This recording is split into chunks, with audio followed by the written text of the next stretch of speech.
तर नमस्कार मित्रांनो, स्वागत आहे पुन्हा एकदा तुमचं सगळ्यांचा माझा यूट्यूब चॅनलमध्ये. जसं की तुम्ही बघू शकता, मी आता फाउंटनवरनं निघालो आहे, फाउंटनच्या फ्लायओव्हरवरनं. तर पुढे आल्यानंतर राईट साईडला थोडंसं ट्रॅफिक असल्यामुळे लेफ्टला सगळे गाड्या आलेले. तुम्ही बघू शकता, मोठे मोठे गाड्या, छोटे गाड्या सगळे आलेले. फुल ट्रॅफिक जाम आहे इथं. आता मी या रस्त्याने सध्या चाललो आहे. मला फाउंटनवरनं 1 किलोमीटर जायला 1 तास लागला. हे तुम्ही बघू शकता, दोन्ही साईडला ट्रॅफिक आहे. राईट साईडला ट्रॅफिक, येणाऱ्या गाड्या ट्रॅफिक आहे म्हणून सगळ्या गाड्यांनी लेफ्टला टाकले जायच्या मार्गावरती. हे तुम्ही बघू शकता, हे जायच्या मार्गावरती सगळी गाड्या रिटर्न आलेले उलटे. हे 2-2, 3-3 लाईन लावून चालले लोक.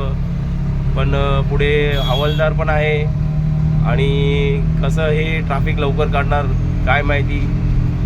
तर तुम्हाला जर यायचं असेल तर ते भिवंडीच्या मार्गाने जाऊ शकतात. आता इथं सध्या भरपूर ट्रॅफिक आहे.